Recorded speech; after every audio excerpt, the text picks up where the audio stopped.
जय श्री राम भक्तों। आज हम बात करेंगे एक ऐसे महामंत्र के बारे में जिसे इस धरती ब्रह्मांड के सब तारे जपते हैं और जिसको जपने मात्र से दुनिया के हर संकट समाप्त हो जाते हैं और व्यक्ति मोक्ष की प्राप्ति कर शिव में विलीन अर्थात परम मोक्ष में विलीन हो जाता है।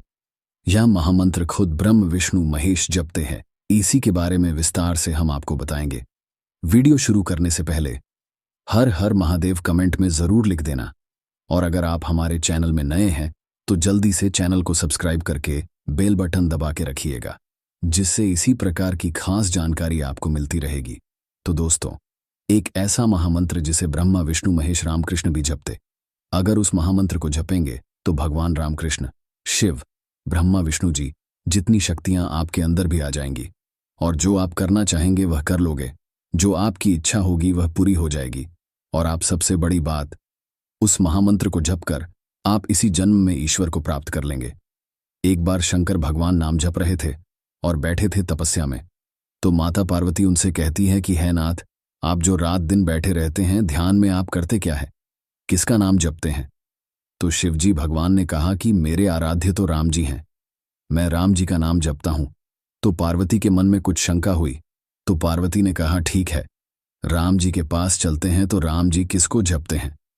अगर आप राम जी को जपते हैं, जब उन्होंने पूछा कि आप किसको जपते हो, तो राम जी ने कहा कि मैं तो शंकर भगवान को जपता हूं, शिव को जपता हूं। शिव की पूजा किए बिना अगर कोई मेरी पूजा करता है तो वह मुझे स्वीकार नहीं होती। तो माता ने कहा यह तो कह रहे कि मैं शिव को जपता हूं, ये चक्कर क्या है कि राम शिव को जपते हैं और शिव राम को जपते हैं। फिर इस गुत्थी को सुलझाने के लिए वह विष्णु जी के पास गए। तो विष्णु जी से पूछा कि आप किसको जपते हैं? तो विष्णु जी ने कहा मैं तो ब्रह्मा जी को जपता हूं। वह और चक्कर में पड़ गए। ब्रह्मा जी के पास गए तो ब्रह्मा जी से पूछा आप किसको जपते हो? ब्रह्मा जी ने कहा मैं शिव को जपता हूं। यानी कि सारे भगवान कह रहे हैं कि मैं शिव को जपता हूं, मैं राम को जपता हूं, मैं विष्णु को जपता हूं। तो ऐसा आखिर कौन सा महामंत्र है जो हर कोई जप रहा है? ये सबसे पूछकर माता पार्वती और भी शंका में पड़ गई और सोचने लगी कि सब एक दूसरे को ही जप रहे, तो इसका क्या मतलब है? उन्हें परेशान देख शिवजी इस सृष्टि के भगवान मंद मंद मुस्कुरा रहे थे। तो माता पार्वती के मन में और शंका उत्पन्न होने लगी। तो इसी शंका का समाधान करते हुए शिवजी बोले, हे पार्वती, मेरी बातों को जरा अब गौर से सुनो और सुनकर इसे गुणो।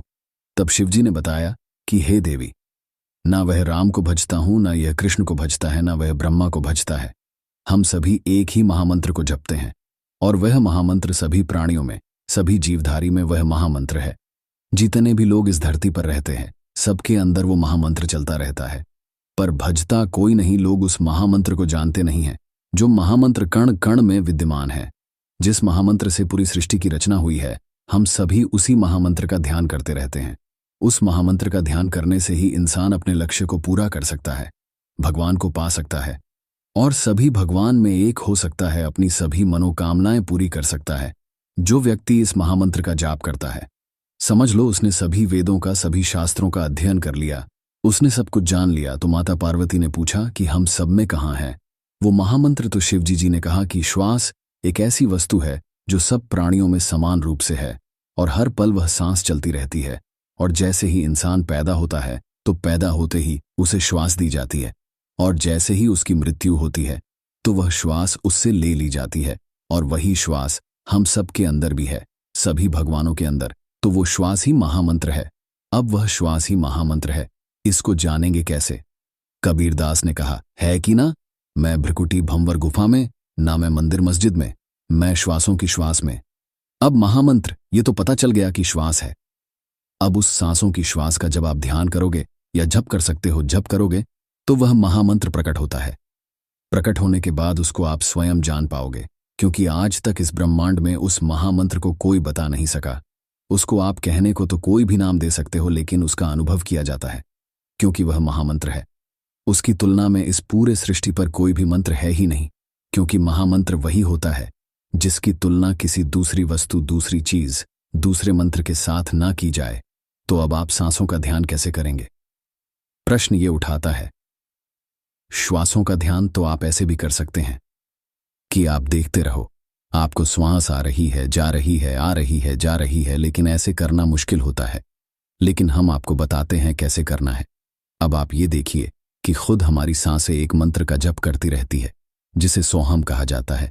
ये बिल्कुल प्राकृतिक रूप में हर एक आदमी की सांस में सोहम चलता रहता है, और सोहम का अर्थ है शिव शक्ति के साथ।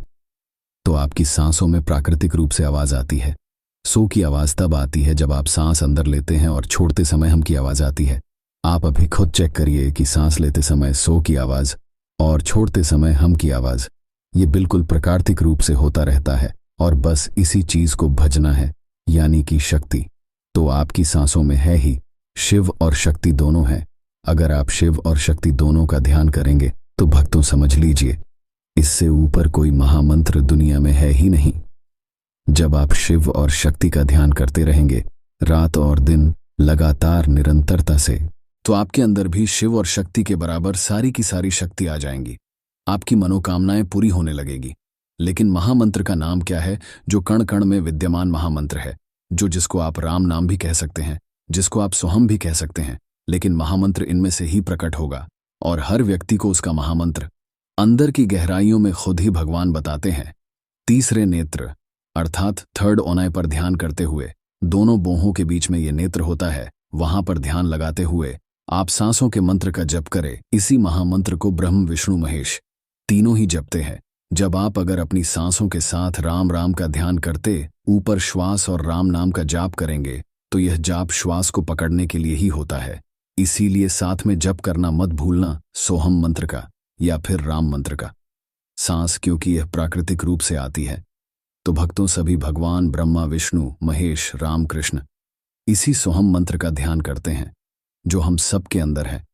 उसका ध्यान करते करते ही आपको सारी शक्तियां अपने आप मिल जाएंगी, और वो महामंत्र का पता भी आपको अपने आप ही चल जाएगा, क्योंकि यह बताने की वस्तु नहीं है। सोहम के बारे में शास्त्रीय कहता है कि सोहंग शब्द परमात्मा भेद भ्रम नहीं ले जाके महिमा नित बजे, वेद शारदा शेष यानी कि वेद शारदा और शेष यानी कि महेश तीनों ही इस मंत्र को जपते हैं, सोहम को।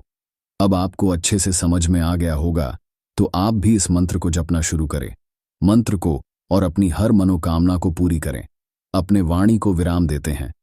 जय श्री राम। और कोई भी प्रश्न हो तो कमेंट बॉक्स में अवश्य ही लिखिएगा, हम उसका उत्तर देंगे। जय श्री राम। वीडियो को शेयर जरूर कर देना। हर हर महादेव।